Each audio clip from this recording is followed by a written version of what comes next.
Hello दोस्तों, स्वागत है आप सबका हमारे आज के इस नए वीडियो में। आज हम स्टार्ट कर रहे हैं आरआरबी चंडीगढ़ के क्वेश्चन को। ओके, वीडियो में अगर आप पहले टाइम विजिट किए हैं तो ज़रूर हमारे इस छोटे से चैनल को like comment share and subscribe कीजिएगा, क्योंकि ये जो स्पीडी बुक है इसको हम कंप्लीट करने वाले हैं मात्र 10 दिनों के अंदर। ओके, और ये बुक काफ़ी यूज़फुल रहता है, ख़ास करके रेलवे वाले स्टूडेंट के लिए। चलिए वीडियो को स्टार्ट करते हैं। पहला क्वेश्चन आपके सामने है, प्रकाश जो है यानी, एक मिनट पहले शांत रहिए, मेरे मन में कुछ विचार चल रहा है, उसको पहले कहने दीजिए, नहीं तो फिर इसी प्रकार का उल्टा पुल्टा हम बोल देंगे। वीडियो में हम जितना भी प्रश्न करेंगे आपको याद होगा, ये गारंटी है। ओके, याद करना मस्ट इम्पॉर्टेंट है। चलिए अब स्टार्ट करते हैं। क्वेश्चन क्या है, सूर्य के प्रकाश को संकेंद्रित यानी फोकस करने के लिए किसका उपयोग किया जाता है? उत्तल लेंस का यूज़ किया जाता है। यानी सूर्य के प्रकाश को संकेंद्रित करने के लिए, जो सूर्य का प्रकाश है उसको एक जगह पर लाने के लिए हम उत्तल लेंस का यूज़ करते हैं। सूर्य के प्रकाश को एक जगह लाने के लिए हम उत्तल लेंस का यूज़ करते हैं। याद है, आप बचपन में एक शीशा से खेलते थे, जो सूर्य के प्रकाश को एकदम एक जगह पॉइंट करते थे और उससे आप आग जलाते थे। याद तो होगा ना? जी हाँ, तो वही बोल रहा है। तो वो कौन सा दर्पण था? वो उत्तल दर्पण था। उत्तल दर्पण का कार्य क्या होता है? ये कार्य करता है क्या? सूर्य के प्रकाश को एक जगह संकेंद्रित करने का। सूर्य के प्रकाश को एक जगह संकेंद्रित करने का कार्य उत्तल दर्पण का होता है। उत्तल दर्पण का काम यही होता है। अगला क्वेश्चन आपके सामने है, विद्युत ऊर्जा को यांत्रिक ऊर्जा में कौन बदलता है? तो विद्युत ऊर्जा को यांत्रिक ऊर्जा में विद्युत मोटर बोलता है। विद्युत मोटर कहता है कि मैं विद्युत ऊर्जा को यांत्रिक ऊर्जा में बदल दूंगा। विद्युत मोटर जो होता है ना, मोटर जिससे पंखा चलता है, पंखा और भी टरबाइन समझिए, तो टरबाइन ये विद्युत ऊर्जा को यांत्रिक ऊर्जा में बदलता है। विद्युत ऊर्जा को यांत्रिक ऊर्जा में बदलने का काम किसका है? विद्युत मोटर का है। विद्युत ऊर्जा को यांत्रिक ऊर्जा में बदलने का काम इसी का होता है। अगला क्वेश्चन आपके सामने है, खाद्य संसाधन एवं संचयन द्वारा कौन सा पोषक तत्व अधिकांश रूप में प्रभावित होता है? तो विटामिन। तो विटामिन जो है, विटामिन ये खाद्य संसाधन तथा संचयन द्वारा कौन सा पोषक तत्व अधिकांश रूप में प्रभावित होता है? तो विटामिन। ओके, तो खाद्य संसाधन एवं संचयन द्वारा कौन सा पोषक तत्व अधिकांश रूप में प्रभावित होता है? ये होता है विटामिन। चलिए आगे देखते हैं, आगे क्या क्या क्वेश्चन है हमारे सामने। Nitin Gupta book, Johnny Napier, यहाँ से क्वेश्चन आपके सामने है। क्या क्वेश्चन है, भूकंप मापी तरंगे रिकॉर्ड क्या करती है?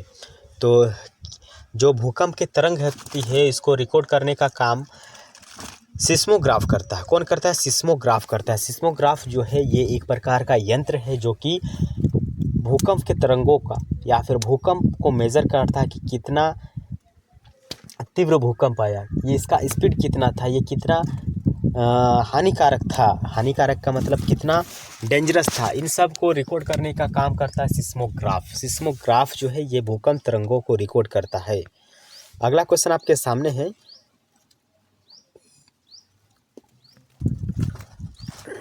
प्रदूषित जल पीने के पश्चात आप भली भांति किस लक्षण का विकास होगा? यानी अगर आप प्रदूषित जल को पिएंगे तो जो टाइफाइड है ये आपको हो जाएगा। टाइफाइड नाम का जो बुखार है ये आपको पकड़ लेगा।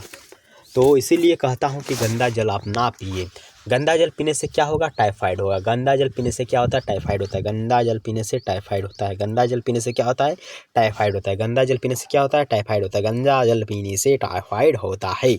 इसको याद कीजिए कि गंदा जल पीने से टाइफाइड होता है। अगला क्वेश्चन है, सभी जैविक वातावरणीय प्रक्रियाएं विभिन्न जलवायु एवं मौसमी दशाएं किस परत पर उत्पन्न होती है? तो हमारे आसपास में वायुमंडल में जितना भी बादल बनना, वर्षा होना, इन सब चीज़ों जो हो रहे हैं ये सब क्षोभ मंडल में होता है। यानी हमारे वायुमंडल के सबसे निचली परत में आपको जैविक वातावरण प्रक्रियाएं, मौसमी घटनाएं और इन सब चीज़ों को आप वहीं पर देखेंगे। कहाँ पर? क्षोभ मंडल। क्षोभ मंडल को हम कहते हैं इंग्लिश में ट्रोपोस्फेयर। ट्रोपोस्फेयर में ये सब हमें चीज़ देखने को मिलता है। ट्रोपोस्फेयर क्षोभ मंडल में हमें मौसमी घटनाएं देखने को मिलता है। ओके, चलिए अगला क्वेश्चन आपके सामने है। अच्छा, एक क्वेश्चन है कि हमारे वायुमंडल में सबसे ज़्यादा कौन सी गैस मिलती है? तो इसका सही आंसर है नाइट्रोजन। कितनी मिलती है? 78% मिलती है। 78% नाइट्रोजन गैस वायुमंडल में मिलती है। अगला क्वेश्चन है, पीली रोशनी में एक गहरी नीली वस्तु कैसी दिखाई देती है? अगर पीली रोशनी है उसमें अगर कोई नीला वस्तु हम रख दे तो वो फिर ब्राउन देखने को मिलेगा। कौन सा कलर देखने को मिलेगा? ब्राउन कलर देखने को मिलेगा। पीली रोशनी में अगर हम गहरी नीली रंग की कोई वस्तु रख देते हैं तो वो फिर ब्राउन यानी भूरी रंग की दिखाई देगी। आज ही प्रैक्टिकल करके देखिए, मज़ा आएगा। ओके, तो अगर हम पीला रंग में पीला प्रकाश में अगर कोई नीली कलर की वस्तु रख दे तो वो फिर ब्राउन नज़र आएगा। अगला क्वेश्चन काफ़ी इंटरेस्टिंग है और ये क्वेश्चन आने का संभावना आपके एग्ज़ाम में ज़रूर है। क्वेश्चन है कि सूर्य से पृथ्वी तक पहुंचने में सूर्य के प्रकाश को कितना समय लगता है? वहाँ पर सूर्य है, वहाँ जब वो स्विच ऑन करता है तो पृथ्वी तक पहुँचने में कितना समय लगता है? तो 20 मिनट 8 सेकंड का लगभग समय लगता है। 20 मिनट 8 सेकंड का लगभग समय लगता है यहाँ पर पृथ्वी तक पहुँचने में। सूर्य के प्रकाश को पृथ्वी तक पहुँचने में 20 मिनट 8 सेकंड का समय लगता है। यहाँ पर आपको कहीं कहीं 8 मिनट का भी समय देखने को मिलेगा। ओके, चलिए अगला क्वेश्चन है, चलती गाड़ी में बैठे आदमी की ऊर्जा क्या होगी? अगर एक गाड़ी चल रहा है और उसके ऊपर कोई आदमी बैठा है तो उसमें गतिज एवं स्थितिज ऊर्जा दोनों ही ऊर्जा देखने को मिलता है। तो गतिज ऊर्जा और स्थितिज ऊर्जा आपको कहाँ पर देखने को मिलता है? अगर कोई चीज़ रनिंग में है और उसके ऊपर कोई आदमी बैठा हुआ है, कोई चीज़ रनिंग में है और उसके ऊपर कोई चीज़ या वस्तु है, तो इसमें आपको कौन सा ऊर्जा देखने को मिलेगा? उसमें आपको यांत्रिक ऊर्जा यानी गतिज ऊर्जा और स्थितिज ऊर्जा, पोटेंशियल एनर्जी एवं काइनेटिक एनर्जी दोनों ही देखने को मिलेगा। अगला क्वेश्चन आपके सामने है, बोल रहा है, अच्छा एक क्वेश्चन याद आ गया एल्कोहल देख के। गैसोहॉल किसका मिश्रण होता है? तो गैसोहॉल जो होता है ये अल्कोहल और इथेनॉल का मिश्रण होता है। गैसोहॉल जो होता है ये इथेनॉल और अल्कोहल का मिश्रण होता है। चलिए क्वेश्चन देखिए, क्वेश्चन क्या है, अल्कोहल का अधिक मात्रा में सेवन करने पर सामान्यतः किस कारण लोगों की मौत होते हैं? तो सिरोसिस के कारण लोगों की मौत हो जाती है। अगर कोई ज़्यादा शराब पी रहा है तो उसको फिर सिरोसिस के कारण बीमारी हो जाता है। सिरोसिस ओके, सिरोसिस याद रखिए। सिरोसिस इसको हम 3-4 बार याद किए हैं, याद आ गया कि सिरोसिस के कारण लोगों की मौत हो जाती है अगर वो ज़्यादा शराब पीता है तो। ओके, अगला क्वेश्चन RRB अजमेर से है। ऊपर हमने जाना कि गंदा पानी पीने से लोगों को टाइफाइड होता है। ओके, तो टाइफाइड रोग में शरीर का कौन सा अंग प्रभावित होता है? तो टाइफाइड रोग में शरीर का आंत जो होता है ना, बड़ी आंत छोटी आंत, वो फिर प्रभावित होता है। तो टाइफाइड के कारण लोगों को आंत में प्रॉब्लम आता है, आंत। ओके, लार्ज इंस्टेंटाइन्स और स्मॉल इंस्टेंटाइन्स ओके, काफ़ी दिन पहले हम बायोलॉजी पढ़े थे, काफ़ी साल हो गया है, 2019 में पढ़े थे। तो टाइफाइड के कारण लोगों की आंत में प्रॉब्लम आती है, आंत प्रभावित होता है। अगला क्वेश्चन है, LPG यानी द्रवित पेट्रोलियम गैस में मुख्यतः रूप में क्या होता है? तो द्रवित पेट्रोलियम गैस में मुख्यतः ब्यूटेन और प्रोपेन होता है। तो द्रवित पेट्रोलियम गैस में ब्यूटेन प्रोपेन होता है। द्रवित पेट्रोलियम गैस में ब्यूटेन और प्रोपेन होता है। देखिए, एक बार पढ़िए, आँख को बंद कीजिए, 4 बार पढ़िए। तो द्रवित पेट्रोलियम गैस यानी लिक्विड पेट्रोलियम गैस में मुख्य रूप से प्रोपेन और ब्यूटेन होता है। लिक्विड पेट्रोलियम गैस में मुख्य रूप से प्रोपेन और ब्यूटेन होता है। मुख्य रूप से प्रोपेन और ब्यूटेन आपको द्रवित पेट्रोलियम गैस में देखने को मिलता है। द्रवित पेट्रोलियम गैस में प्रोपेन ब्यूटेन देखने को मिलता है, प्रोपेन और ब्यूटेन देखने को मिलता है। चलिए अगला क्वेश्चन आपके सामने है भोपाल से। ओके, भोपाल से आपके सामने क्वेश्चन आ गया है, पूछ रहा है बिना सल्क वाली मछली कौन सी है? तो कैटफिश, बिना सल्क वाली मछली। देखिए, ये क्वेश्चन हम ऊपर शायद 3rd वाला वीडियो में किए थे, इस सीरीज़ का 3rd जो वीडियो था उसमें हम किए थे। तो बिना सल्क वाली जो मछली है वो है कैटफिश। तो आप ये मत समझिएगा कि रेलवे में जो प्रीवियस ईयर ये रिपीट नहीं होता है, रिपीट हो रहा है। हम प्रूफ के साथ आपको दिखा सकते हैं कि फर्स्ट नहीं, सेकंड नहीं, थर्ड वाला जो वीडियो था उसमें हम इस प्रकार के एक वीडियो किए थे। और ऊपर वाला जो क्वेश्चन है इसको भी हम किए थे। द्रवित पेट्रोलियम गैस मुख्य रूप से प्रोपेन और ब्यूटेन होता है। और इस क्वेश्चन को भी ऊपर जो कि हमने जाना कि टाइफाइड रोग क्यों होता है दूषित पानी पीने से, लेकिन इसमें प्रभावित अंग कौन सा है, आंत है। ओके, तो क्वेश्चन रिपीट होता है दोस्त, इससे मत समझिएगा। ओके, बिना सल्क वाली जो मछली है वो है कैटफिश। कैटफिश जो है ये बिना सल्क वाली मछली है। ध्वनि का वेग न्यूनतम स्तर पर होता है वायु में, यानी वायु में ध्वनि का वेग न्यूनतम स्तर पर होता है। ध्वनि का वेग सबसे ज़्यादा आपको स्टील में या इस्पात में या फिर ठोस में देखने को मिलता है। ध्वनि का वेग कितना होता है, तो 760 माइल पर घंटा होता है। 760 माइल पर घंटा होता है क्या, ध्वनि का वेग। ध्वनि का वेग कितना होता है, ध्वनि का वेग जो होता है वो होता है 760 माइल पर घंटा। अगला क्वेश्चन आपके सामने है, रासायनिक ऊर्जा को विद्युत ऊर्जा में रूपांतरित करता है। तो रासायनिक ऊर्जा को विद्युत ऊर्जा में रूपांतरित करने का काम विद्युत सेल का होता है। सेल में हम क्या डालते हैं, H2SO4 डालते हैं, याद है ना, सल्फ्यूरिक अम्ल।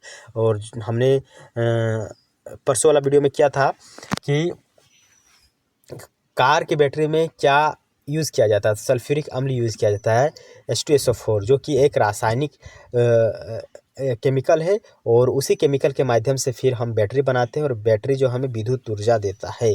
तो रासायनिक ऊर्जा को विद्युत ऊर्जा में कौन बदलता है, परिवर्तन करता है, रूपांतरित करता है, तो वो है विद्युत सेल। विद्युत सेल यानी जो बैटरी होता है वो।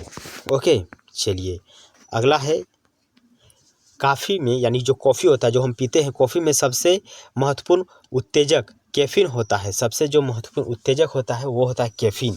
चाय में सबसे अधिक उत्तेजक पदार्थ क्या है, अगर कॉफ़ी में एक मिनट, अगर कॉफ़ी में सबसे ज़्यादा उत्तेजक पदार्थ कैफीन है तो चाय में सबसे ज़्यादा उत्तेजक पदार्थ क्या है, तो चाय में सबसे ज़्यादा उत्तेजक पदार्थ थीन है। क्या है, थीन है। क्या है, थीन है। चाय में सबसे महत्वपूर्ण उत्तेजक पदार्थ थीन है। क्या है, थीन। चाय में सबसे अधिक या सबसे महत्वपूर्ण उत्तेजक पदार्थ थीन है। कॉफ़ी में सबसे ज़्यादा उत्तेजक पदार्थ कौन है, कैफीन है। चलिए अगला क्वेश्चन है, हाइड्रोमीटर से क्या मापा जाता है। हाइड्रोमीटर से मापा जाता है सापेक्षिक आर्द्रता। सापेक्षिक आर्द्रता मापा जाता है। एक क्वेश्चन याद आया है, अगर आपको याद है तो ज़रूर हमें बताइएगा कि सोने का घनत्व कितना होता है। सोने का घनत्व कितना होता है, तो सोने का घनत्व होता है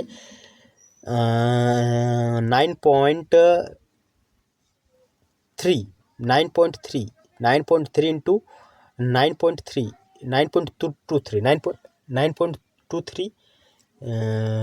ग्राम पर सेंटीमीटर क्यूब। 9.23 इंटू ग्राम पर सेंटीमीटर क्यूब। 1 मिनट याद करा देते हैं इसी वीडियो में।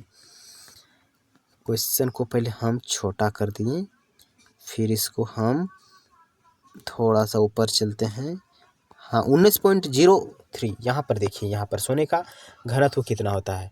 सोने का घनत्व कितना होता है, सोने का घनत्व होता है 19.03 यानी 19.3 ग्राम पर सेंटीमीटर क्यूब। 19.3 ग्राम पर सेंटीमीटर क्यूब। 19.3 ग्राम पर सेंटीमीटर क्यूब। 19.3 ग्राम पर सेंटीमीटर क्यूब। 19.3 ग्राम सेंटीमीटर पर क्यूब।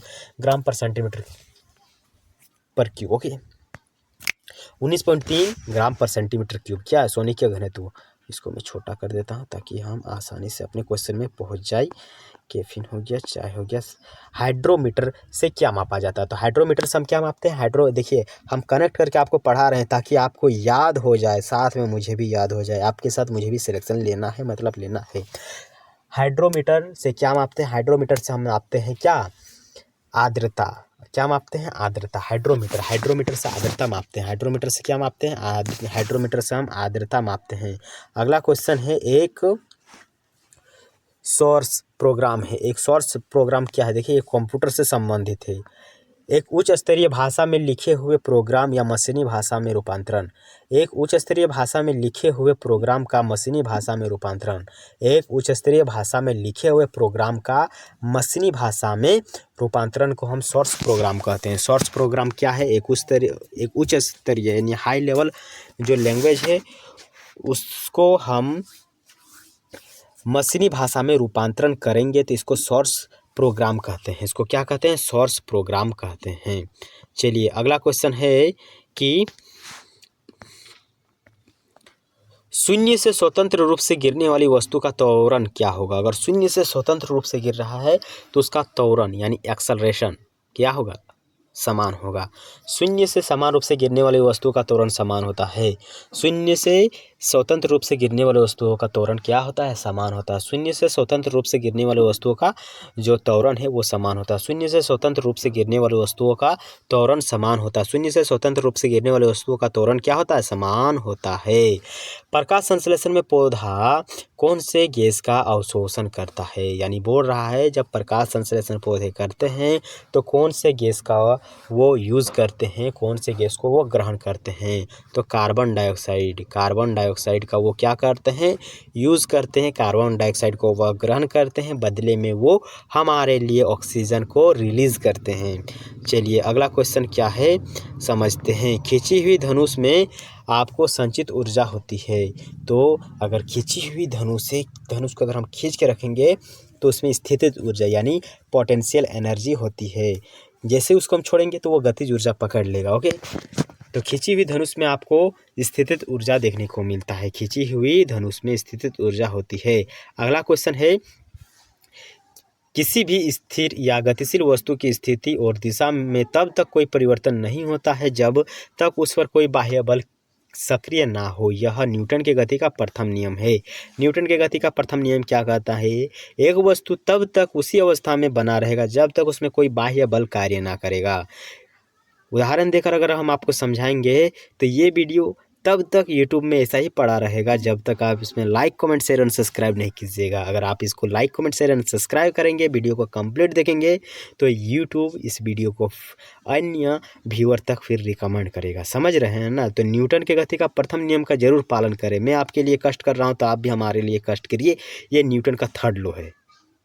चलिए अगला क्वेश्चन की ओर चलते हैं। अगला क्वेश्चन क्या है, जब एक चलती हुई वस्तु की गति को हम दुगनी कर देते हैं तो उसकी गतिज ऊर्जा क्या होगा? इसके लिए आपको फॉर्मूला याद होना चाहिए। तो गतिज ऊर्जा का फॉर्मूला क्या होता है? 1/2 mv²। तो ये बोल रहा है क्या, अगर हम वेग को दोगुना कर देते हैं तो क्या होगा? ये जो इसका गतिज ऊर्जा है ये 4 गुना हो जाएगा। तो 2 का स्क्वायर कितना होता है? 2 का स्क्वायर 4 होता है ना। तो 4 गुना हुआ है कि नहीं हुआ है? आप ही बताइए। जी हाँ। अगर ये 3 गुना का था तो 3 का स्क्वायर 9 गुना हो जाता। अगर ये 6 का था तो 6 का स्क्वायर 36 गुना हो जाता। ओके, चलिए क्वेश्चन आपको समझ में आ गया होगा। एक बार जरूर पढ़िए। जब एक वस्तु की गतिज ऊर्जा को दोगुनी कर दी जाती है तो इसकी गति कैसी हो जाएगी? ओके, समझ में आ गया है तो एक लाइक तो बनता है। अगला है, विद्युत मात्रा की इकाई है क्या? कूलम है। विद्युत मात्रा की इकाई क्या है? विद्युत मात्रा की इकाई है कूलम। विद्युत मात्रा की इकाई क्या है? कूलम। विद्युत मात्रा की इकाई क्या है? कूलम। विद्युत मात्रा की इकाई क्या है? कूलम। विद्युत मात्रा की इकाई क्या है? कूलम। विद्युत मात्रा की इकाई क्या है? कूलम। विद्युत मात्रा की इकाई क्या है? कूलम। ओके, अगला क्वेश्चन अगर आपको नज़र आ रहा है तो याद कीजिए। याद मैं आपको रटने के लिए कहूँगा, ना कि समझने के लिए। रटिए, सिलेक्शन लीजिए। मैं भी आपके साथ रट रहा हूँ। विद्युत मात्रा कैसे है? मात्रक कूलम हमने जाना। विद्युत मात्रा कैसे है? मात्रक कूलम। 1 kg राशि का वजन कितना होता है? तो 1 kg राशि का जो वजन होता है वो 1 सेकेंड। तो 1 किलोग्राम राशि का वजन होता है 9.8 न्यूटन। 9.8 यानी ये तो आप जानते हैं ना। जी का मान भी यही होता है। स्मॉल जी का मान क्या होता है? 9.8 मीटर पर सेकेंड होता है ना। थक गए आप तो सुन रहे हैं, मैं बोल रहा हूँ और इतना स्पीड बोल रहा हूँ कि आपको लग रहा होगा हम 2 गुना स्पीड में वीडियो कर दिए हैं, लेकिन ऐसा नहीं है। मैं इतना स्पीड में बोल रहा हूँ, आपको समझा रहा हूँ, आपको सिखा रहा हूँ कि आप भी ऐसा ही याद कीजिए। क्वेश्चन क्या है कि 1 किलोग्राम राशि का वजन क्या है? अगर कोई वस्तु 1 kg का है तो इसका वजन क्या होगा? तो इसका केजी में होगा 9.8 न्यूटन। 9.8 न्यूटन होगा। ओके, एक्सरे के शोधक हैं। एक्सरे की खोज किसने किया? एक्सरे की खोज किसने किया? रोंटगन ने किया है। एक्सरे की खोज किसने किया है? रोंटगन ने। ऊपर हमने एक क्वेश्चन किया था कि 1 मिनट याद आने दीजिए। थॉमस एल्वा एडिसन बल्ब का खोज करता ना। बल्ब का खोज थॉमस एल्वा एडिसन ने किया है। और हेनरी बेकुलर ने किस चीज़ का खोज किया है?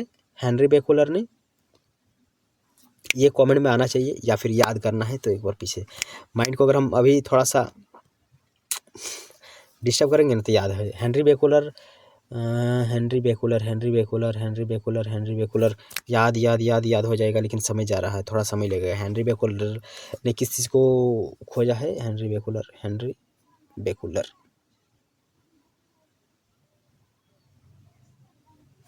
एक बार एक बार एक बार एक बार एक बार, इतना नहीं। Henry Becquerel, Henry Becquerel, Henry Becquerel, Henry Becquerel, Henry Becquerel, Graham Bell तो microphone, Henry Becquerel, Henry Becquerel, Henry Becquerel, याद करना है मतलब करना है और कोई चारा नहीं है। Henry Becquerel, Henry Becquerel, Henry Becquerel, याद करना है मतलब करना है। Okay, Henry Becquerel, Henry Becquerel,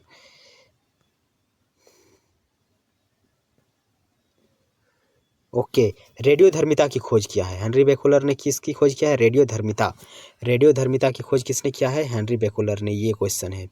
Henry बेकुलर ने रेडियोधर्मिता की खोज किया है। अभी हमने जो क्वेश्चन किया उसका आंसर क्या था? रोंटजन। एक्सरे की खोज किसने किया है? रोंटजन ने। एक्सरे की खोज किसने किया है? रोंटजन ने। एक्सरे की खोज किसने किया है? रोंटजन ने। एक्सरे की खोज किसने किया है? रोंटजन ने। एक्सरे की खोज किसने किया है? रोंटजन ने। एक्सरे की खोज रोंटजन ने। अगला क्वेश्चन है, नाड़ी गति द्वारा डॉक्टर ज्ञात करता है। जो हमारा नाड़ी है, यानी यहाँ पर डॉक्टर पकड़ के हमारे शरीर के बारे में कुछ जांच पड़ताल करता है, तो हृदय की धड़कन को मापता है। और हृदय के धड़कन को मापने के लिए डॉक्टर किस चीज़ का यूज़ करता है? उसको याद है तो जरूर बताइए, जो कि यहाँ पर रख कर वो सिस्मोग्राफ ना, सिस्मोग्राफ, सिस्मोग्राफ, सिस्मोग्राफ क्या है? सिस्मोग्राफ, सिस्मोग्राफ क्या है बताइए? सिस्मोग्राफ है भूकंप की तीव्रता मापने के लिए। ब्लड प्रेशर के लिए स्फेग्नोमेनोमीटर है। ओके, चलिए, आज बहुत ही मस्त मस्त चीज़ों के बारे में हमें जानकारी मिली है। अगला क्वेश्चन है, हम 1 मिनट में कई बार सांस लेते हैं? क्वेश्चन है कि हम 1 मिनट में कई बार सांस लेते हैं। तो 1 मिनट में हम 16 से 18 बार सांस लेते हैं। 16 से 18 बार हम सांस लेते हैं 1 मिनट में। 1 मिनट में हम कई बार सांस लेते हैं? 18 से 16 के बीच में, 16, 17, 18, ये इतना ही हम सांस लेते हैं 1 मिनट में। ओके, अगला क्वेश्चन है कि नाड़ी स्पंदन मात्रा मापक है गति का।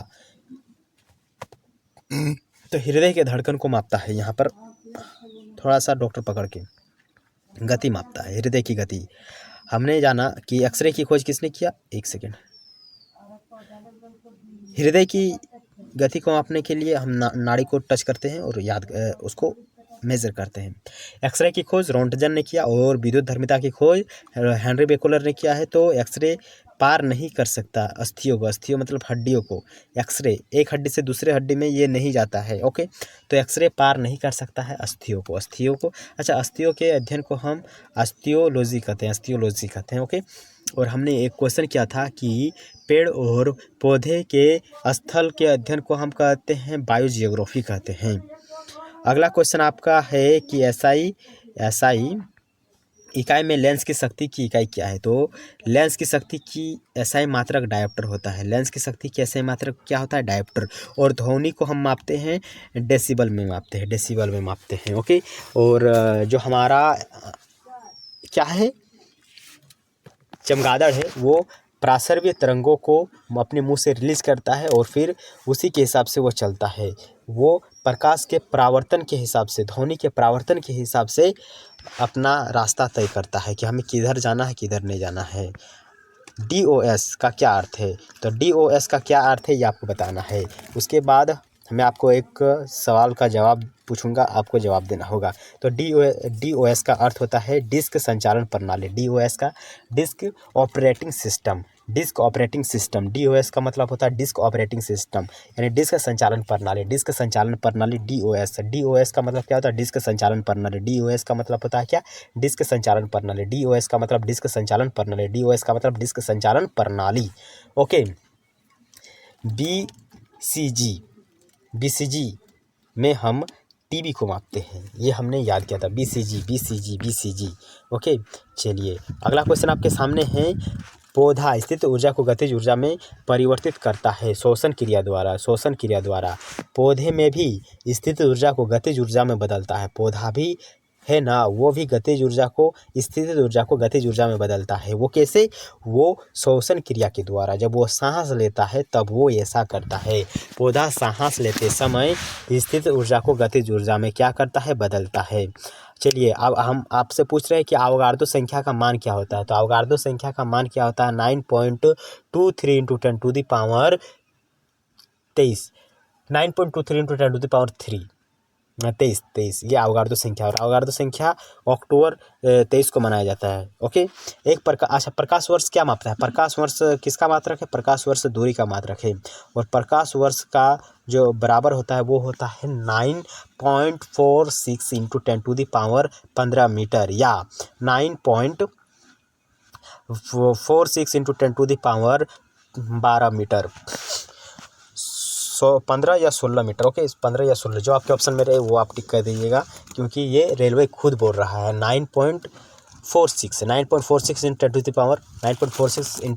10⁻15 या 9.46 × 10⁻12। ओके, इतना कुछ याद करने का नहीं है, याद कीजिए, निकलिए, हटिए। हटिए का मतलब याद कीजिए और माइंड में रखिए, सिलेक्शन लीजिए, बस खत्म। अगला क्वेश्चन आपके सामने है कि मानव शरीर में क्रोमोसोम की संख्या कितनी है। तो मानव शरीर में क्रोमोसोम की संख्या होती है वो कितनी है वो आपको बताना है। तो मानव शरीर में जो क्रोमोसोम है उसकी संख्या होती है 40 और 6 46 कहिए या 23 जोड़ी कहिए। एक जोड़ी चप्पल का मतलब क्या होता है? 2 गो चप्पल। एक जोड़ी चप्पल का मतलब क्या होता है? 2 गो चप्पल होता है ना। तो उसी 23 जोड़ी का मतलब क्या होता है? 23 × 2। ओके, 23 × 2 तो 46। तो मानव शरीर में क्रोमोसोम की संख्या कितनी होती है? तो 46 होती है। मानव शरीर में क्रोमोसोम की संख्या 23 जोड़ी कहिए या फिर 46 कहिए, बस। अगला क्वेश्चन है, क्या मोनोमीटर का उपयोग किया जाता है? मोनोमीटर का उपयोग किया जाता है दाब मापने के लिए। मोनोमीटर का यूज़ किया जाता है दाब मापने के लिए। हाइड्रोमीटर का यूज़ किया जाता है आर्द्रता मापने के लिए। हाइड्रोमीटर का यूज़ किया जाता है आर्द्रता मापने के लिए। लैक्टोमीटर का यूज़ किया जाता है दूध की शुद्धता मापने के लिए। ओके, चलिए। अच्छा, लैक्टोबैसिलस का कार्य क्या होता है? ये अगर आपको पता है तो जरूर कमेंट में बताइए। लैक्टोबैसिलस का काम होता है दूध को दही में बदलने का, लैक्टोबैसिलस। अच्छा, और एक क्वेश्चन याद आ गया है। आज मज़ा आ गया, हमको खुद पढ़कर मज़ा आ गया। आवर्त सारणी में अक्रिय गैसों में से कौन सा अक्रिय गैस है जो कि वायुमंडल में मौजूद नहीं है? तो इसका नाम है रेडॉन। रेडॉन जो है ये हमारे वायुमंडल में उपस्थित नहीं है। ओके, हैलोजन में सर्वाधिक प्रभावशाली ऑक्सीजन कर्ता कौन है? तो सबसे ज़्यादा ऑक्सीजन कर्ता फ्लोरीन है।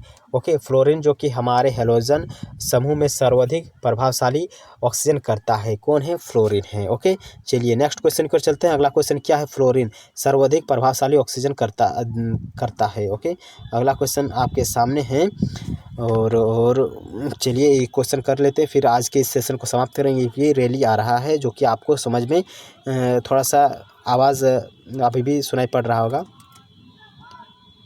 शून्य से स्वतंत्र रूप से गिरने वाली वस्तुओं का त्वरण एक समान होता है, जो कि हमने किया। ओके दोस्त, तो रैली आ गया है, आवाज़ जो कि आपको डिस्टर्ब करेगा, इसके लिए माफ़ कीजिएगा। वीडियो अगर अच्छा लगा तो प्लीज़ वीडियो को like, comment, share and subscribe कीजिएगा। मुलाकात होगी एक अनदर वीडियो में, तब तक के लिए बाय बाय। ओके।